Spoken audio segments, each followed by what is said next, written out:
봉독하겠습니다. 요한복음 4장 28절 29절입니다. 여자가 물동이를 버려두고 동네로 들어가서 사람들에게 이르되 내가 행한 모든 일을 내게 말한 사람을 와서 보라.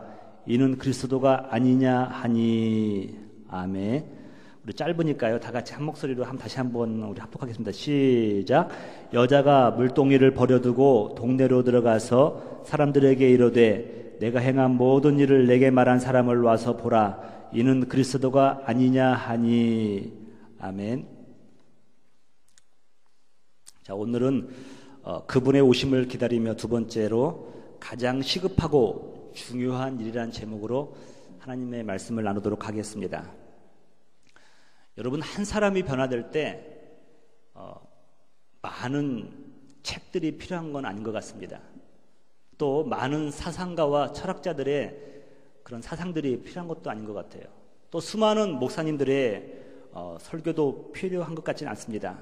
어떤 때는요, 단 한 권의 책이 내 일생을 바꿀 수도 있습니다. 한 사상가의 한마디가 내 인생을 송두리째 바꾸는 수도 있습니다. 또 주옥 같은 한 설교가 내 심령을 뒤집어 놓을 수도 있죠. 여러분, 그러면서 이 한 권의 책, 한 권의 사상가, 또 한 설교보다도 우리에게 더 영향을 줄 수 있는 것이 무엇인가 생각해 보니까요, 성령님께서 우리의 마음을 한번 어루만져 주시는 거예요.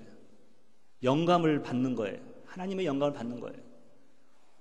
우리 인생이 오비영리여 아닙니까, 여러분? 보잘것없는 인생이에요. 한 어린아이의 도시락과 비슷해요. 근데 주님께서 한 번만 어루만져 주시니까요, 한 번만 축사해 주시니까 그 인생이 5,000명을 먹이고 남는 인생이 되더라는 겁니다. 여러분, 그 인생이 저와 여러분 인생에 대할 줄 믿습니다. 그래서 저는요, 오늘도 여러분에게 말씀을 전하기 위해서 하나님의 영감을 막 구하고 여러분에게 말씀을 전하고 있습니다. 그 서울신학대학교 총장을 지내신 그 이상훈 박사님이라고 계시는데요, 신약학 학자예요.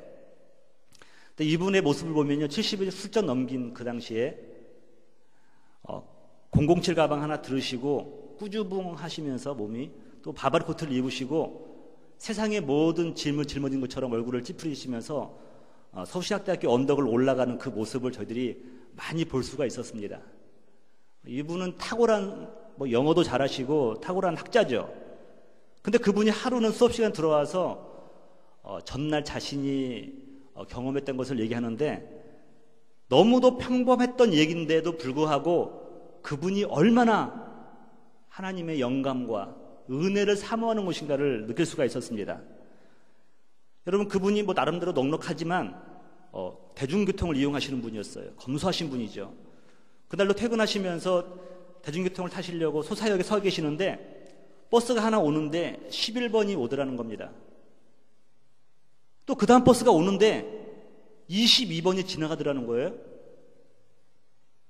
그 다음 버스가 또 지나가는데 이상하게 33번이 지나가더라는 겁니다. 여러분, 우리들은 그냥 그럴 수 있겠다 싶은데 이분은 혹시 하나님이 뭔가 나에게 말씀하시려고 하는 것인가 아닌가, 신학학자가 그러고 있는 거예요. 그러면서 좀 더 서 있었대요. 아니나 다를까 이번에는 55번 버스가 지나가더라고 합니다. 그러면서 자기 마음속에 뛰기 시작했대요. 도대체 하나님께서 나에게 무엇을 말씀하시려고 그럴까? 그런데 그날 어떠한 하나님의 음성도 들을 수가 없었다고 합니다. 여러분, 그러면 저는 그 얘기를 들으면서도 신약학 대학자이면서도 불구하고 여전히 그가 갈구하는 건 뭐냐면요, 하나님의 영감이었어요. 하나님의 음성 한마디였어요. 여러분, 그런 분도 하나님의 영감이 아니고서는요, 학자로서 책을 한 줄도 쓸 수 없는데 저가 뭐라고 하나님의 영감 없이 여러분에게 말씀을 전할 수가 있겠습니까? 저는 늘 하나님의 영감을 구합니다. 그리고 오늘은 특별히 제가요, 마치 수술용 메스를 들고 환자 앞에 섰던 그런 거룩하고 엄숙한 그런 수술실에 있는 것처럼, 외과 의사처럼 저도 그런 메스를 들고 여러분 앞에 두렵고 떨리는 마음으로 서고 있습니다. 여러분, 지금 강단에서, 인터넷에서, TV에서, 또 CD에서 수많은 좋은 설교들이 쏟아져 나오고 있습니다. 그래서 어떤 사람은 표현하기를 말씀의 홍수 시대다 그래요. 말씀의 홍수다. 복음은 선포되는데 여러분 근데 참 희한한 게 하나 있죠. 하나님의 말씀은 많이 선포되는데 왜 복음의 능력은 많이 희석되고 점차 사라지고 있는 것인가? 왜 복음의 능력이 드러나지 않는 것인가? 그 이유가 무엇일까? 곰곰이 한번 생각을 해봤습니다. 많은 이유가 있을 것 같아요. 여러분, 영적인 타락, 죄송합니다만 옛날만큼 이제 저희들이 배고프지가 않는 거예요. 갈급한 일이 없는 거예요. 또 믿는 바와 행하는 바의 불일치, 신행의 불일치, 신행일치가 안 된다는 거죠. 그러면서도 저는 말씀을 전하는 자이기 때문에 제 모습을 뒤돌아보니까요, 말씀 전하는 자들의 직무유기가 있을 수 있다는 겁니다. 직무유기. 주님이 전하라는 말씀보다도 사람들이 듣기 좋아하는 그런 말을 하기가 쉽다는 거예요. 미가 시대에 이런 일들이 많이 있었어요. 여러분, 만약에 환자가 아프다고 왔는데 의사가 환자가 듣기 좋아하는 말만 한다고 한다면은 그 병을 고칠 수 있겠습니까? 미가 시대에 그런 일들이 비일비재했다는 거예요. 미가 3장 11절 보시면요, 이런 말씀이 있어요. 그들의 우두머리들은 지도자들이죠. 뇌물을 위하여 재판하며. 뇌물을 위해서 재판한다는 거예요. 옳고 그름이 아니라, 정의와 부정의가 아니라 뇌물을 위하여 재판하고, 그들의 제사장은 삭을 위하여 교훈하며. 삭분 목자죠. 삭을 위하여 설교를 한다는 거죠. 또 그들의 선지자는 돈을 위하여 점을 치면서도, 여러분 지금들이 보세요. 뇌물과 삭과 돈을 위하여 얼마나 세속적인 것들입니까? 그러면서도 그들이 말하기를요, 여호와를 의뢰하여 이르기를 여호와께서 우리 중에 계시지 아니하냐, 재앙이 우리에게 임하지 아니하리라 하는도다. 여러분, 이게 지금 오늘날 영적 우리들의 모습일 수 있다는 겁니다. 환자가 배가 아프다고 왔는데요, 여러분 그 요오도딩크, 한문으로는 옥도정기라고 하죠. 옛날에 그 옥도정기가 그렇게 신기했던 거예요. 배가 아프면요, 배에다 그 약을 발라주는 거예요. 그러면 낫는 줄 알고 있는 거죠. 그 안에서 지금 어떻게 골마가고 어떠한 병이 자라고 있는지를 모르고요, 마치 옥도정기를 발라주고 요오도딩크를 발라준 다음에 다 나았다, 나을 줄 믿습니다 하고 그냥 가라고 하는 거죠. 이런 모습들이 이 당시에 있다는 겁니다. 바로 이것이 있잖아, 우리 말씀을 전한 자들의 직무유기가 아닌가를 제가 생각을 해보았습니다. 에스겔은요, 바벨론 포로로 끌려갔습니다. 그리고 그발 강가에서 앉아있는데, 여러분 그 강가에 앉아있는 에스겔의 모습이 얼마나 처량할까. 근데요, 거기에 하나님의 말씀이 그에게 임하시면서 환상을 보여줍니다. 그리고요, 그에게 억지로 입을 벌리게 하고 말씀의 두루마리를 먹이는 거예요. 근데 그 두루마리를 먹으면서요, 얼마나 달았는지 송이꿀처럼 달았다 그래요. 송이꿀처럼. 그때 하나님께서 에스겔에게 이렇게 말씀합니다. 제가 세 번역으로 한번 여러분에게 소개해요. 사람아, 내가 너를 이스라엘 족속의 파수꾼으로 세웠다. 파수꾼은 뭘 해야 되냐면요, 경계를 서면서 위험한 일이 오면요, 경고를 해야 돼요. 경고의 배를 울려야 되는 거예요. 파수꾼을 세웠다는 거예요. 그러므로 너는 내가 하는 말을 듣고 나를 대신하여 그들에게 경고하여라. 에스겔의 임무는 뭐냐면요, 하나님의 경고를 듣고 백성들에게 전하는 것이었습니다. 가령 내가 악인에게 말하기를 너는 반드시 죽을 것이라 할 때에 내가 그 악인을 깨우쳐 주지 않거나 그 악인에게 말로 타일러서 그가 악한 길을 버리고 떠나 생명이 구원받도록 경고해 주지 않으면, 깨우치지 않고 경고해 주지 않으면 그 악인은 자신의 악한 행실 때문에 죽을 것이지만 그 사람이 죽은 책임은 내가 너에게 묻겠다는 거예요. 여러분, 이 말씀이 얼마나 무섭습니까? 하나님의 말씀을 들은 에스겔이 그 말씀을 전하지 않아서 악인들이 깨우치지 아니하고 생명을 받도록 경고해 주지 않으면요, 직무유기죠. 그들의 행실 때문에 그들은 죽겠지만 그 사람의 책임은, 죽은 책임은 그 말씀을 들었던 선지자에게 찾겠노라고 하는 하나님의 엄중한 경고였습니다. 여러분, 이것을 보면은 말씀을 전한다는 것이 얼마나 두렵고 떨리는 마음으로 전해야 되는 것인가를 알 수가 있는 것이죠. 오늘 말씀을 준비하면서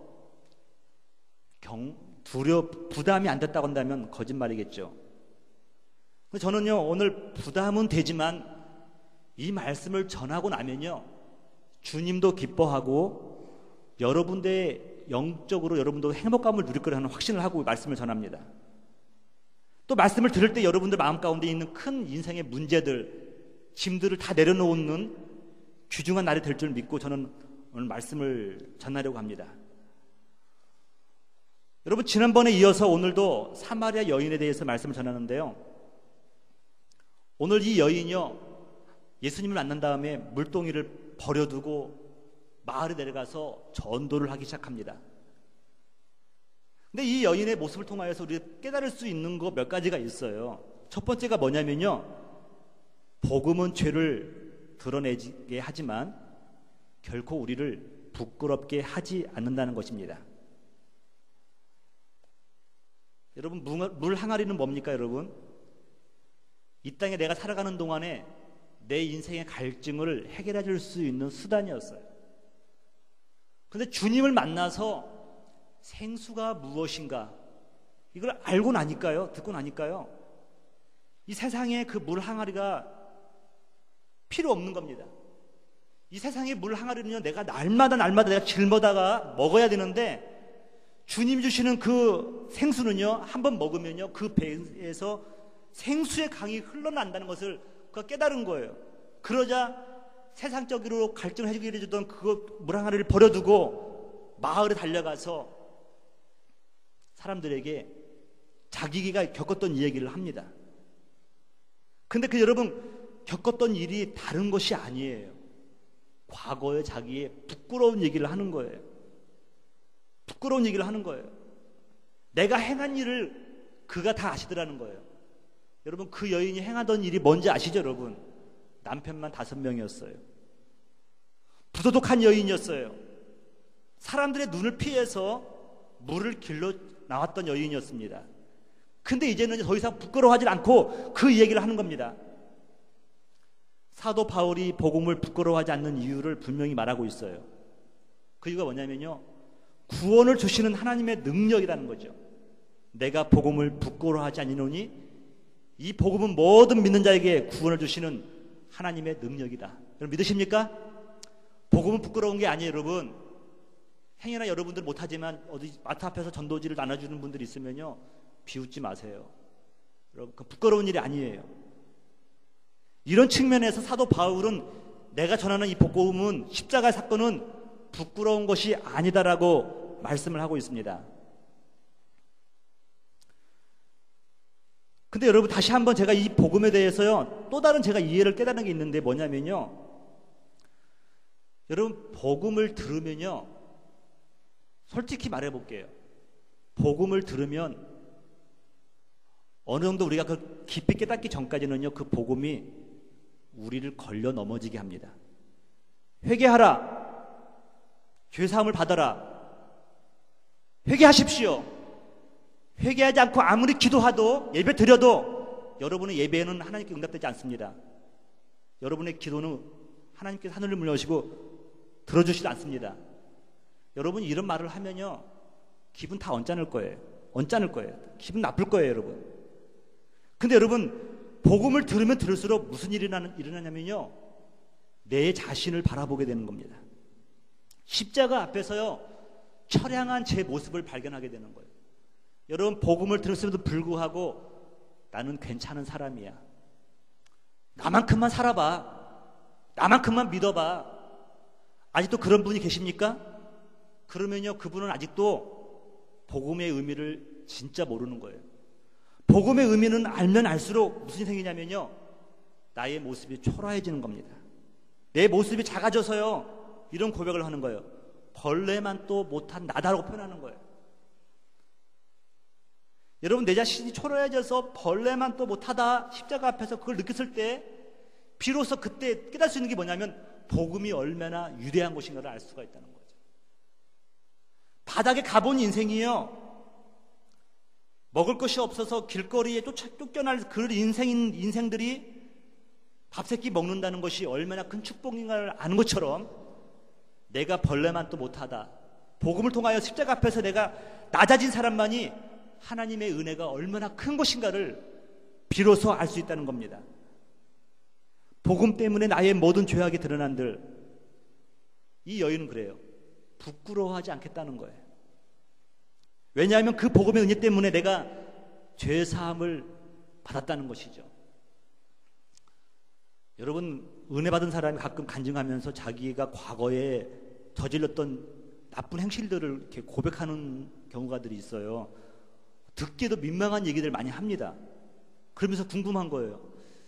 저분은 창피하지도 않나?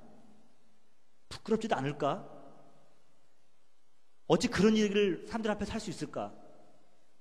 근데요, 하나님께서 이 가련한 내 인생을 어루만져 주시고 회복시켜 주시고 고쳐 주시다는 걸 알고 나니까요, 부끄러운 것은 둘째 문제예요. 내가 구원받은 그 감격, 주님으로부터 사랑받은 감격이 너무 크기 때문에 나눌 수가 있는 것입니다. 그래서 야고보서에서 이런 말씀하고 있어요. 야고보서 보니까요, 그러므로 너희의 죄를 서로 고백하며, 여러분, 이 공동체는 보통 공동체가 아니에요. 여러분, 아무 때나 여러분 죄를 고백하지 마세요. 큰일 납니다. 이 공동체는요, 그리스도 예수 안에 있는 진정한 공동체예요. 가족과 같은 공동체예요. 너의 죄를 서로 고백하며 병이 낫기를 위하여 서로 기도하라. 의인의 간구는 역사하는 힘이 크민이라라고 말씀하고 있어요. 성도끼리, 주 안에서 형제자매가 된 성도끼리요, 자기 죄를 고백하는 것이 부끄럽지가 않은 겁니다. 왜냐하면 나의 부끄러움보다도 주님이 주신 은혜가 더 크기 때문에 그런 거예요. 그래서 복음은 죄를 드러내기는 하지만 결코 우리를 부끄럽게 하지 않는다는 것입니다. 영국의 노예 상인이었던 존 뉴턴이라는 사람이 있었죠. 여러분 잘 아시지 않습니까? 그가 자기의 삶을 회개하면서 아프리카 가서 노예들을 잡아다가 팔았던 사람이잖아요. 자기 삶을 회개하면서 그 작사한 노래가 여러분 잘 아시는 어메이징 그레이스잖아요. 어메이징 그레이스, 얼마나 큰 은혜인가.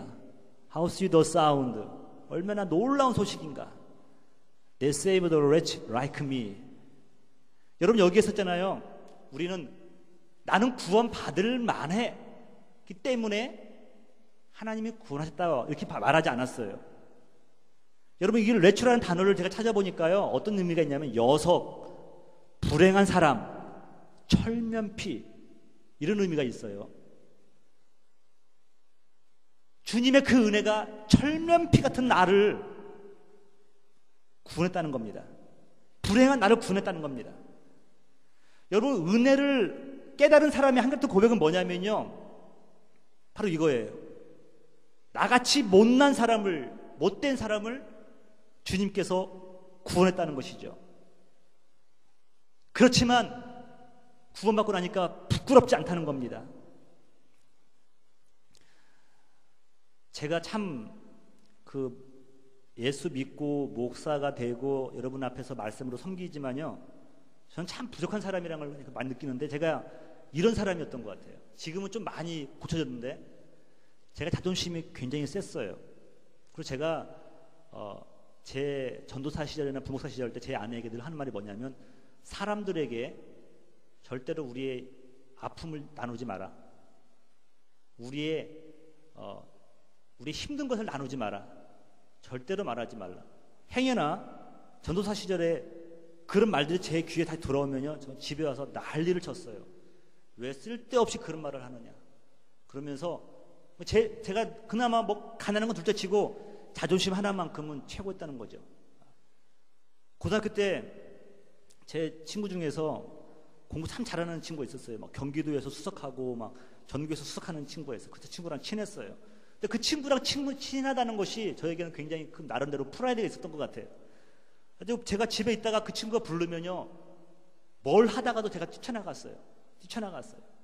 그 친구랑 어울리는 게 너무 좋았던 거죠. 근데 하루는 저희 어머니가 그 친구 어머니랑 대화를 하는 가운데 그렇게 말을 하는 거예요. 우리 재성이는 집사님의 아들이 부르기만 하면 밥 먹다 말고도 딸 달려나갑니다 라고 말을 하는 거예요. 제가 있는 데서 그 말을 하는 거예요. 저희 어머니. 사실이에요. 근데 그때 고등학교 때 자존심이 굉장히 제가 상했어요. 무너졌어요.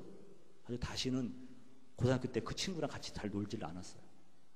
그때는 지금 생각하면 한 바보였다 생각하는데 그 당시에는 그것이 저의 자존심을 지키는 건다고 생각을 했습니다.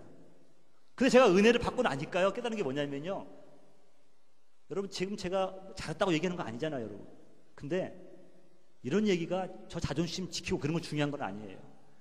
이렇게 못난 사람이 하나님의 은혜로 어떻게 구원받았는가 알 수 있다는 거죠. 부끄럽지 않아요. 저도 모르게 가지고 이 사람이 바보가 됐는지 저의 창피한 얘기들을 여러분한테 가끔 하더라고. 저도 모르게. 부끄럽지 않은 거예요. 내가 구원받던 위치가 어디였다는 것을 안다는 것이죠. 복음은, 십자가 사건은요, 우리의 죄를 드러나게 하지만 결코 우리를 부끄럽게 하지 않는다는 것을 여러분 믿으시기 바랍니다. 그래서 우리는 복음을 붙들어야 된다는 거예요. 또 두 번째로 이 여인을 통해서 깨달을 수 있는 게 뭐냐면요, 우리 신앙의 여정의 출발점은요, 자신의 죄 깨닫기부터라는 겁니다. 소크라테스가 늘 하는 것처럼 너 자신을 알라. 가장 어려운 거예요. 성경에서도요, 주님과 영적인 신앙 여정을 출발하려고 하면 출발점이 뭐냐면요, 찬양 잘 부르고 말씀 많이 연구하고 이런 것도 중요하죠, 여러분. 가장 첫 번째가 뭐냐면은 신앙의 여정은요, 내 죄를 먼저 깨닫기 시작하는 거예요. 여러분, 우리가 가끔 신앙이 흔들리는 이유가 있습니다. 집이 흔들린다, 여러분 건물이 흔들릴 수도 있죠. 지진이 나면요. 어떤 일본의 지질학자가 하는 말이, 일본과 동일한 지진이 한국에 오면 80%의 건물들이 무너질 거라는 거예요. 근데 그 이유가 뭐냐면 바로 토대가 잘못됐다는 거죠. 건축 토대가 잘못되는 거. 다시 그것을 감안하지 않고 안전하기 때문에 그렇다는 거죠. 여러분, 신앙이 흔들리는 이유가 뭡니까? 왜 누가 한마디 기분 나쁘겠다고 해서 내 마음이 막 화가 나고 참을 수 없습니까? 제 얘기를 하는 거예요. 저도 그래요. 그 이유는 뭐냐면요, 토대가 잘못됐기 때문에 그런 거예요. 내 신앙의 토대가요, 출발이 나의 의로부터 출발했기 때문에 그래요. 내 신앙의 출발이 내 죄 깨닫기, 내 죄가 무엇이라는 것을 알고 거기서부터 신앙을 쌓아 올라간 것이 아니라 나 정도면은 인정받겠지, 그런 데서 출발한 결과가 그런 결과를 가져온다는 것입니다. 다윗은요, 자기 자녀들과 수많은 적들로부터 그 왕위를 위협받을 때에 이런 고백을 해요. 시편 62편 3절에 보면요, 넘어지는 담과 흔들리는 울타리. 여러분 잘 보세요. 넘어지는 담이라고 하면요, 저것은 나를 지켜줄 것이다 생각하는 것들이에요. 근데 그것이 넘어진다는 거예요. 울타리는요, 너와 나를 구분하는 것이지 않습니까? 적과 우리를 구분하는 거 아니에요? 근데 이것이 흔들리는 거예요. 나를 지켜주는 것들이 흔들리는 겁니다. 넘어지는 담과 흔들리는 울타리. 같이 사람을 죽이려고 너희가 일제히 공격하기를 언제까지 하려느냐. 다윗조차도 죄 앞에서는요, 토대가 흔들릴 수밖에 없는 인생이었어요. 자그마한 충격이 오면요, 감당할 수 없는 사람이었다는 것이에요. 그 이유가 뭐냐면 토대가, 죄가 무엇인가를 잘 알지 못하고 출발했기 때문에 그렇다는 것이죠. 주님이 주신 복음의 가장 큰 축복이 뭐냐면요, 이거예요. 나의 영적 상태를 보게 되었다는 겁니다. 예수님은 사마리아 여인과 이야기를 합니다. 내 남편을 데리고 와라. 남편이 없나이다. 네 말이 많도다. 네가 남편 5 있었지만 네 남편이 아니다라고 말을 하는 거죠. 예수님은 사마리아 여인에게 이 말씀만 했어요. 근데 이 여인은요, 달려가서 무슨 말을 하냐면요, 내가 행한 모든 일을 내게 말한 사람이라고 표현하고 있어요. 예수님은 남편 하나의 그 얘기를 했는데 이 여인은요, 자신의 모든 죄를요 깨달은 겁니다. 내가 행한 모든 일을 내게 말한 사람. 그래서 여러분, 신앙생활에 있어서 왕도는 없어요. 왕도는 없지만요, 출발점은 반드시 있다는 겁니다. 바로 그게 뭐냐면 내가 행한 모든 일을 깨닫는 거죠. 내가 행한 모든 일, 주님이 알기 때문에 그 앞에 내려놓는 것이죠.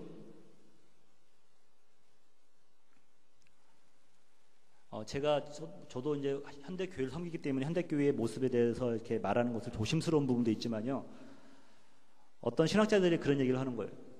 현대교회의 가장 큰 문제점이 무엇인가? 부유함이라는 거죠. 부유함. 가진 것이 많다는 거예요. 건물도 있고 물질도 있고 그들의 자랑도 많죠. 그들이 선교도 넉넉하게 한다. 구제도 많이 한다. 자랑이 많다는 겁니다. 근데 그분이 지적한 게 뭐냐면요, 현대교회에 꼭 있어야 되는데 없는 것이 뭐냐면요, 죄의식의 문제라는 거예요. 현대교회가 죄의식이 없다고 한다면 그 교회에서 은혜를 받는 성도들은 말할 것도 없죠. 현대교회는요, 하나님 앞에서 내세울 의가 많습니다. 하나님, 우리 교회가 선교 100주년 만에 이렇게 어마어마하게 교회가 성장했습니다. 그 모습을 보면서 교계 언론들이 킥킥거리면서 행복해하죠. 기뻐하죠. 주님은 그것이 아니다라고 말할 수가 있다는 겁니다. 현대교회는요, 겸손과 회개가 없어요.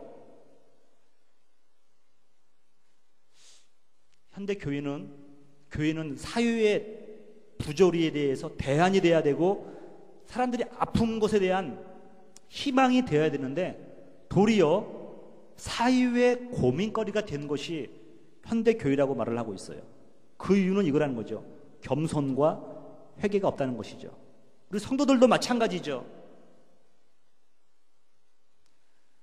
여러분, 교회는요, 의인이 온 곳이 아니죠. 죄인들이 왔기 때문에 죄의 문제가 늘 있어요. 시끄러울 수도 있어요. 근데 교회에서 누구든지 교회에 오면 깨닫는 게 뭐냐면요, 나는 죄인이라는 거죠. 목사도 깨닫는 게 뭐냐면 나도 죄인이라는 거예요. 모두가 깨닫는 게 뭐냐면 나는 주님 앞에서 죄라는 거죠. 그렇기 때문에 우리는 주님 앞에서 은혜를 구하는 자들이라는 거죠.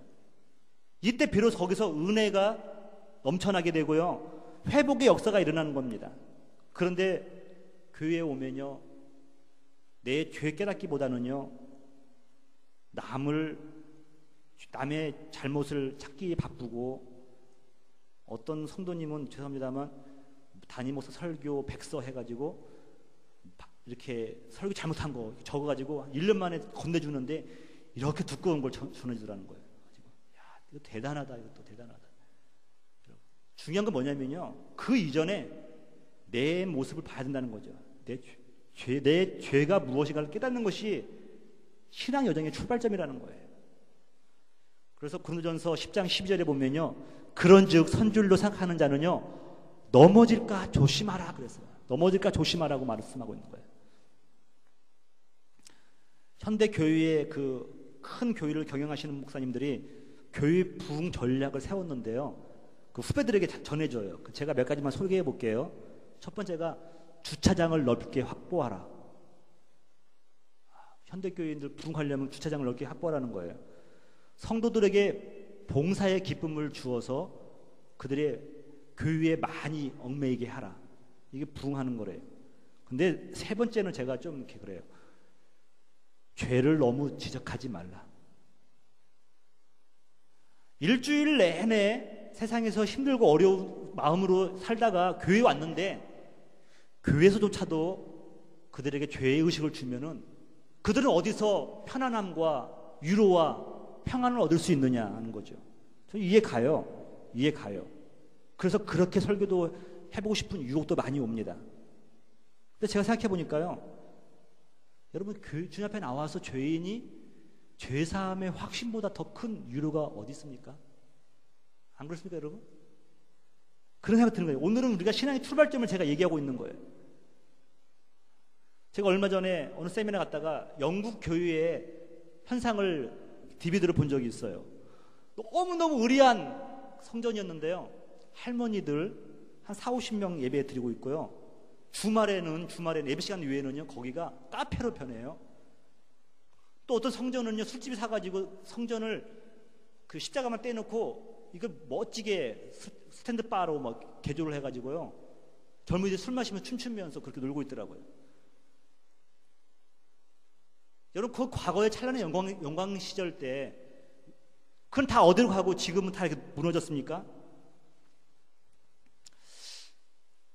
저는 늘 설교를 하면서 여러분에게 희망의 메시지를 줘야 되고요, 비전을 줘야 되고, 여러분에게 주님 안에서 가능성을 줘야 된다고 생각을 합니다. 근데 그것만 줘서는요 안 되는 이유가 요즘 막 드러나기 시작하는 거예요. 미국에서 가장 긍정적 사고를 설교하셨던 목사님 계시잖아요. 로버트 슐러 목사님. 근데 그분의 아들이 이런 인터뷰를 했대요. 로버트 A. 슐러인데요, 그분은 3년 만에 자기가 아버지한테서 쫓겨난 이유가 뭐냐면, 나는 복음을 얘기하고 회개를 얘기했지만 아버지는 심리학적인 긍정적인 것들을 나에게 전하기를 원했다는 거죠. 자기는 복음을 전하기를 원했대요. 죄사함이 무엇인가, 회개가 무엇인가를 알기를 원했대요. 근데 아버지는 심리학적으로 성도들에게 와서 희망을 주고 가능성을 타진하면서 잘 될 수 있다, 믿고 행하면 잘 될 수 있다, 이것만 전하기를 원했다는 거죠. 우리 한국에서도 그렇게 설교하신 분 계시지 않습니까, 여러분? 가장 큰 교회를 경영하셨던 분이요. 최근에 그분이 검찰에 가셔서 출두하셔서 조사를 받고 나오셨대요. 그러면서 그분이 십자가 복음이 없는 건 아니겠죠. 그러면서 안타까운 거예요. 진짜 중요한 메시지가, 성전에서만 들을 수 있는 메시지가 무엇인가에 대해서 고민을 하게 되는 겁니다. 여러분, 우리에게도 희망이 있습니다. 희망은 뭐냐면요, 죄사함의 확신이라는 것을 믿으시기 바랍니다. 내 죄를 깨닫고 시작하면요, 그 안에서 희망이 싹 트는 거예요. 출발점은요, 철저하게 주님 앞에서 내 죄를 깨닫고 시작하는 겁니다. 그 다음에 우리들은 뭐든지 할 수가 있는 거죠. 출발점을 우리는 놓쳐서는 안 된다는 것이죠. 이것이 희망의 메시지라는 겁니다. 여러분, 지금 이단들이 판을 치면서 많은 사람들이 기독교 신앙과 이단 신앙을 차이를 비교하면서 이단 신앙이요, 믿기가 좋다는 거예요. 이단 신앙들 보면요, 여러분, 우리 기독교인 못지않게요, 이웃 섬김이 있어요. 여러분, 놀랍게도 그들도 성실한 삶을 살아요. 깨끗한 삶을 추구해요. 그들도 열심을 내고요, 모이기에 힘써요. 전도도 열심히 해요. 그런데 여러분, 그들이 결코 흉내낼 수 없는 한 가지가 있는데, 그게 뭐냐면요, 그들에게는 죄사함의 촉구에 메시지가 없다는 겁니다. 죄의식을 주지 못한다는 거예요. 죄의식을 주지 못하면요, 죄의식이 없으면 회개가 없다는 거예요, 여러분. 그래서 이것이 사이비 종교가 인기인 이유라는 겁니다. 여러분, 사이언스톨로지라고 하는 그 과학교라고 하는 종교가 있죠. 대표적으로 많은 미국의 유명한 그 연예인들이 거기에 신봉하고 계시는데, 그 대표적인 사람이 탐 크루즈라는 사람이에요. 탐 크루즈. 몇 년 전에 제가 어느 기사를 봤는데, 탐 크루즈가 장차 일어날 그 핵전쟁을 대비하기 위해 자기 집에 100억 들여서 벙커를 만들었대요. 남들 다 죽었는데 혼자 살아서 뭐 할란가 모르겠어요. 100억이나 들여서 만들었대요. 여러분, 이 사이언스톨로지도요, 영적인 존재를 믿습니다. 근데 그들은요, 심리학과 과학기술을 통하여서 인간이 마음을 바꿀 수가 있고 인간이 성공의 길로 갈 수 있다는 거예요. 그래서 그 결과 마약과 범죄와 전쟁이 없는 나라를 만들 수 있다고 말을 합니다. 그렇지만 그들의 의견을 아무리 들어봐도요, 죄사함에 대한 메시지는 없어요. 오히려 과거의 잘못을 어떻게 말하냐면요, 환경 탓으로 돌려요. 심리학적인 문제로 돌립니다. 네가 그 행동을 할 수밖에 없었던 것은 죄인이기 때문에 그런 것이 아니라 환경이 너를 그렇게 만든 거야. 네가 그렇게 다른 길로 갈 수밖에 없는 것은 네가 외로웠기 때문에 그런 거야. 이렇게 끄집없이 있잖아. 환경 탓을 만들면서 그 사람을 하여금 자유함을 주려고 하는 거죠. 근본적인 문제가 해결되는 것은 아니라는 겁니다. 오직 기독교만이요 회개의 메시지를 선포할 수가 있는 거예요. 기독교 회복의 메시지를 들으면요 여러분의 지금 얼굴처럼 절망이 돼요. 근데 내 모습을 보고 나면요 희망이 되는 거죠. 희망이 딱 트는 거죠. 이사야가요 하나님의 거룩한 말씀을 들었습니다. 하나님을 배웠어요. 그리고 나서 이런 고백을 하는 거예요. 그때 내가 말하되 화로다 나여 망하게 되었도다. 나는 입술이 부정한 사람이요 나는 입술이 부정한 백성 중에 거주하면서 만군의 여호와이신 왕을 배웠음이로다 하였더라. 그가 하나님을 보고 나니까요 깨달은 게 뭐냐면 나는 부정한 사람이라는 거예요. 나는 입술이 부정하다는 거예요. 세상의 것을 노래하고 찬양하고 세상의 것을 취했다는 것이죠. 근데 만군의 여호와를 봤기 때문에 화가 자기에 미친다는 거예요. 나는 망하게 되었다는 것을 말하고 있잖아요. 그런데 결국 뭐냐면 거기서부터 회복의 역사가 시작되는 거예요. 여호와께서 제단 숯불을 들어서 그의 입을 지지면서 정결하게 만들잖아요. 저와 여러분들이 오늘 이렇게 주님 앞에서 정결해지길 원한다고 한다면요 먼저 여러분의 출발점이 나의 죄 깨닫기부터 시작되기를 주님의 이름으로 축복합니다. 이건 복이라는 거예요. 이것이 복음의 핵심이라는 거죠. 마지막으로는요 죄의 영향력을 인정하되 우리는 그리스도의 은혜로 이것을 이길 수 있다는 겁니다. 사탄의 전략 중에 하나가 뭐냐면요 이거예요. 죄의 영향력을 무시하게 하는 거예요. 저는 그런 일이 있어서는 안 되는데 우리 2년 전에 연평도에 포교 사건이 있었잖아요. 2주년 우리가 그 이제 아픈 벌써 2년이 흘렀는데 그런 일이 있어서는 안 되는데 그런 일이 한번 있고 나면요 우리가 적에 대해서 생각할 수가 있는 거예요. 경각심을 가질 수가 있는 거예요. 근데 계속 평화 상태가 되잖아요. 적에 대해서 우리가 무의식적으로 잃어버리는 겁니다. 사단 전략은 뭐냐면요 예수 믿었다. 그래 그럼 너는 죄로부터 완전히 자유됐어. 이렇게 믿게 만드는 거죠. 여러분 생각해 보세요. 예수 믿어서 죄로부터 해방된 건 사실이지만요 죄의 영향력은요 여전히 가지고 있다는 겁니다. 오늘도 목사도 순간 그 목사가 옛날부터 그랬습니까? 오늘 순간 죄의 세력 앞에 영향력 앞에 무너지면요 타락의 길로 가는 거예요. 어제는 안 그럴 수 있었는데 오늘 그럴 수 있다는 겁니다. 오늘은 안 그랬지만 내일도 그럴 수 있다는 거예요. 솔직하게 말하는 거예요. 이 영향력을 무시하면 안 된다는 거죠. 그래서 베드로전서 5장 8절에 보면 근신하라 깨어라 너의 대적 마귀가 우는 사자와 같이 두루 다니며 삼킬 자를 찾나니라고 말씀하고 있어요. 여러분 성도들을 찾고 다니는 거예요. 여러분 성도 중에서 죄의 사함을 받는 자 중에서 찾고 다니는 겁니다. 사탄은요 무방비 상태로 저와 여러분 살아가기를 원하는 거예요. 가랑비에 옷이 젖고요 나중에는 우리 영혼이 죽을 때까지 무의식 중을 살아가도록 만드는 거죠. 교회 안에서 수많은 다툼들이 왜 있습니까? 죄인들이 모였으니까 있는 거죠. 인정을 해야 돼요. 그러면서 우리가 우리 약함을 알고 주님의 의를 붙드는 거죠. 시편 31편 19절에 보니까 주를 두려워하는 자를 위하여 쌓아두신 은혜 곧 죽게 피하는 자를 위하여 인생 앞에 베푸신 은혜가 어찌 그리 큰지요. 여러분 은혜가 뭐냐면요 죽게 피하는 거예요.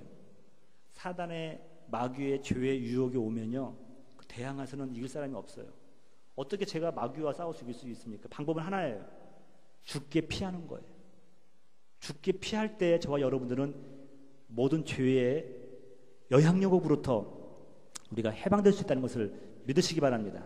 오늘도 내가 붙잡아야 할 것이 주님의 그 은혜라는 것이에요. 그래서 여러분 신자의 삶은요 은혜가 지배해야 될 줄 믿습니다. 하나님의 은혜가 지배해야 돼요.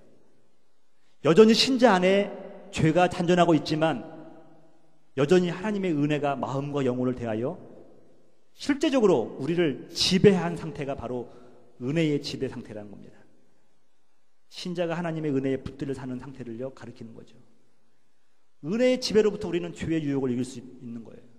로마서 6장 14절을 다 같이 한번 읽어보실래요? 시작. 죄가 너희를 주장하지 못하리니 이는 너희가 법 아래에 있지 아니하고 은혜 아래에 있음이라. 할렐루야. 이제 더 이상 여러분들을 깨달으세요. 여러분들이 살아나야 돼. 이제는 절망에서 죽었지만 지금 살아나야 돼. 살아난 이유가 뭐냐면요, 내가 은혜 아래에 있다. 은혜 아래에 있으면요, 여러분 기쁜 거예요. 오늘 말씀 마치면서요, 여러분, 제가 이제 시간이 지났기 때문에 통과하겠습니다. 말씀 마치면서 자, 나가는 말입니다. 자유자임을 믿고 나가십시오, 여러분. 자유자임을 믿고.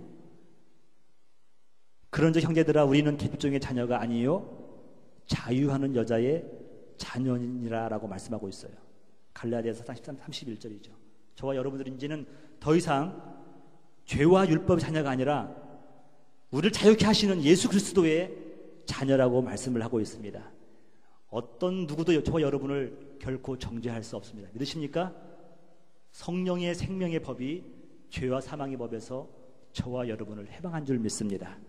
오늘도 이 말씀 통하여서 다시 살아나시고 세상에 나가서 빛과 소금의 사명을 감당하는 여러분 되시기를 주님의 이름으로 축복합니다. 자, 우리 이 시간 다 같이 일어나셔서 주께 가까이 날 이끄소서 우리 부르시면서 결단하도록 하겠습니다.